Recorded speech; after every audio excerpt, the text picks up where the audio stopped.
I wish to recount the scary encounter I had at the Pennsylvania rally.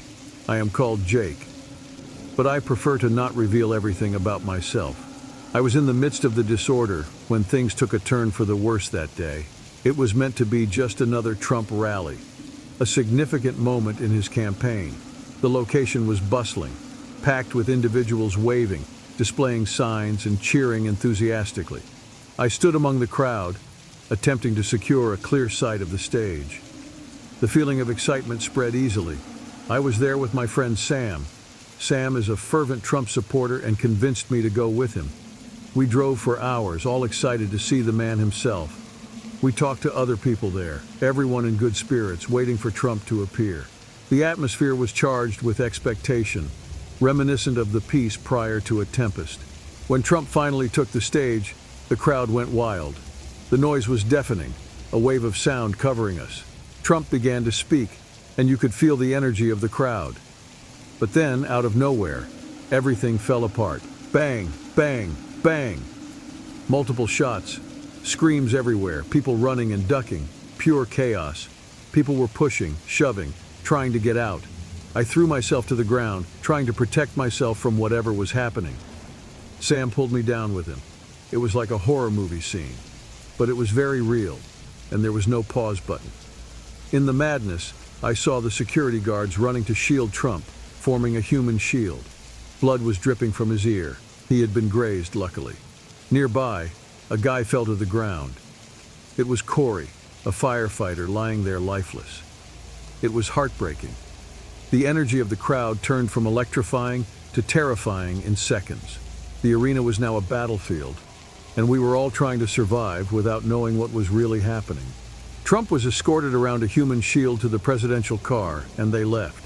The shooter, later identified as Thomas Matthew Crooks, was quickly taken down by snipers, but the damage was already done.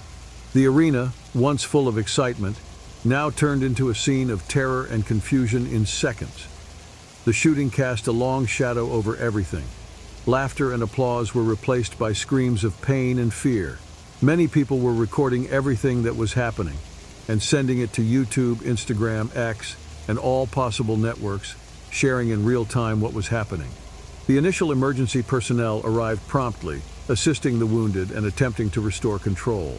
As we were getting escorted out, the harsh reality sunk in.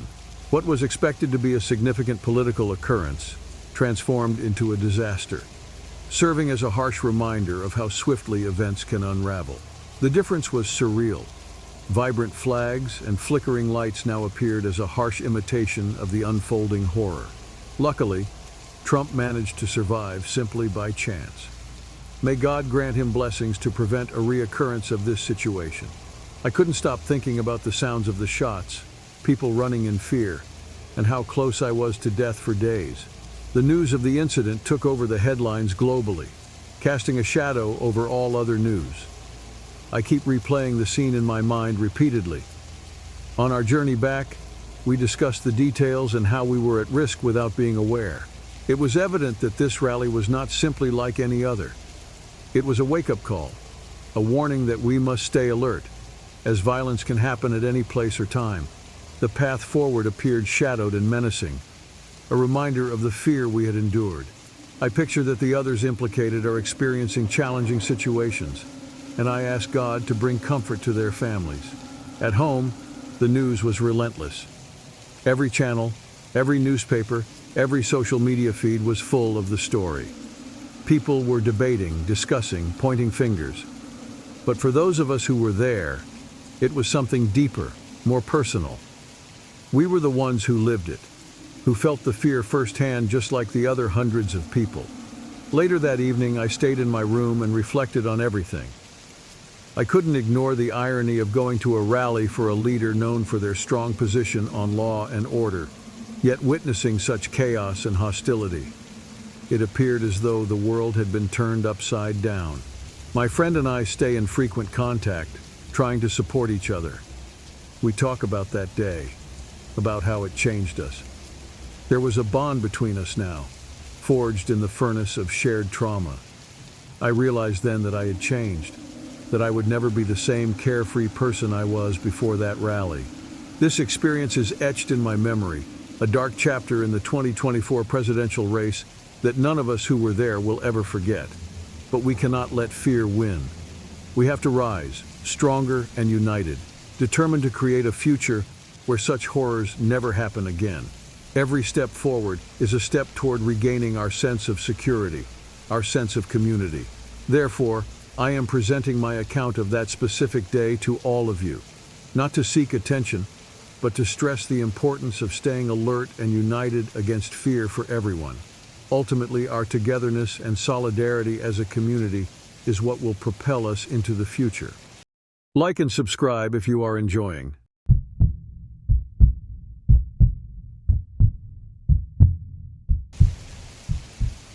Dude, I never imagined a huge party would turn into a run for my life. My name is Avi, and I'm going to tell you about the sinister thing that happened on October 7, 2023, at the Supernova Rave in the Negev Desert, Israel, where I was with two friends.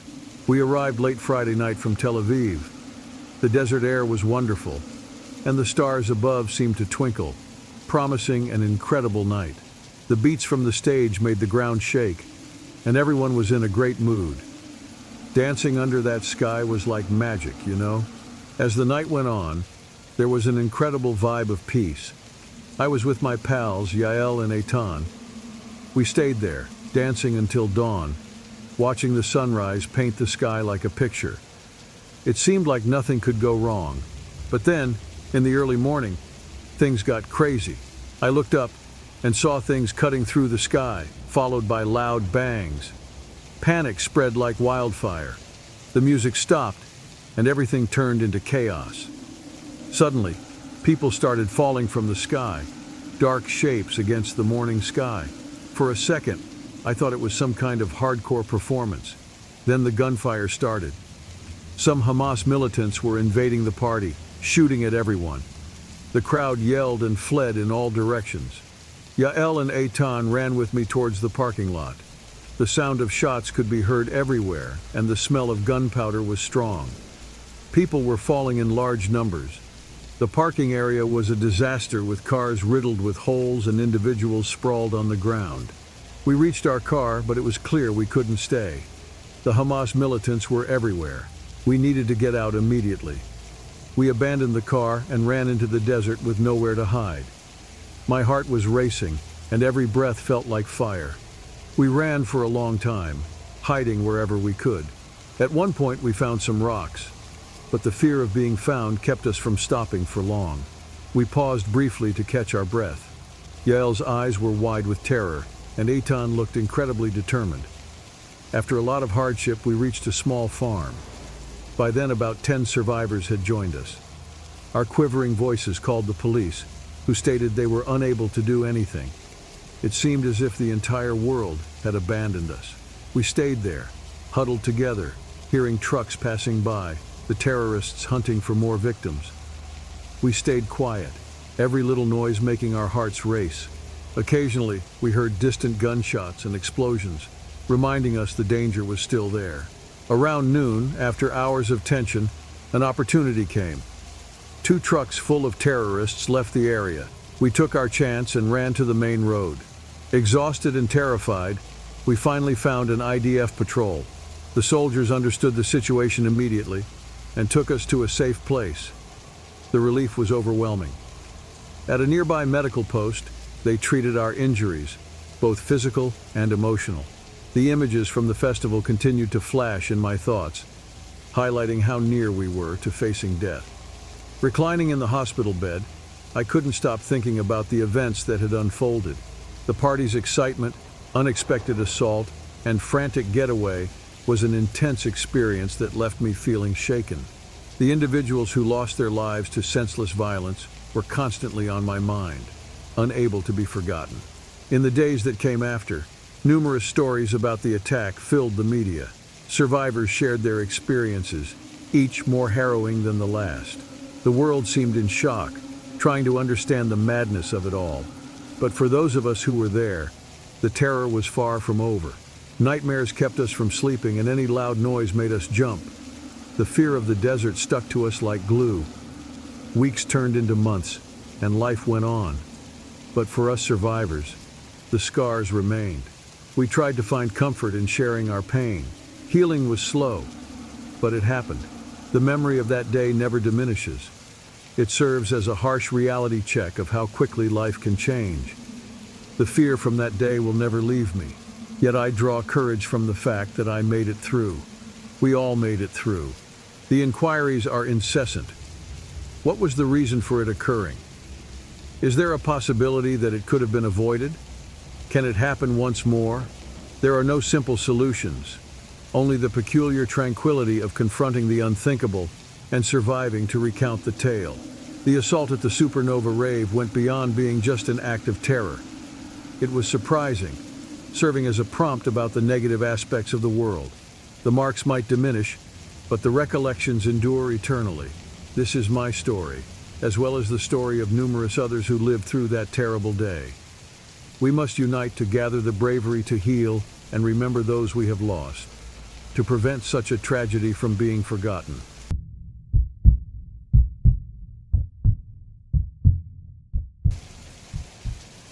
I was 25 years old at that point in time.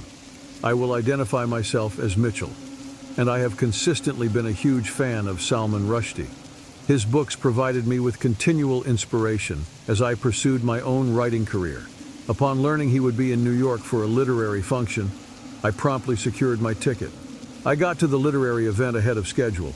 Seeing one of my literary idols up close was a special chance that I couldn't pass up. The auditorium was full of people, an electrifying atmosphere filled with anticipation from both fans and writers permeated the air. I secured a seat near the stage in the third row.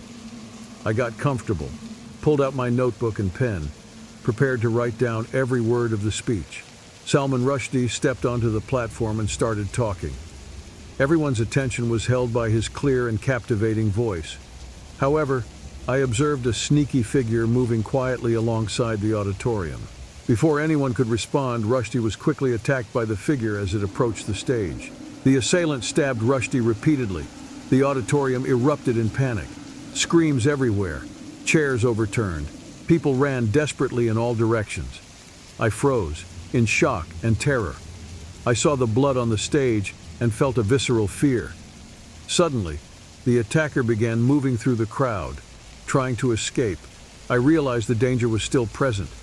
Instinctively, I ducked behind a row of chairs. People pushed and stumbled around me, trying to find an exit. The attacker passed alarmingly close to me. I held my breath, my heart racing. The attacker was finally arrested by security, but not before leaving a trail of chaos and fear. The police arrived quickly, evacuating the place and controlling the situation.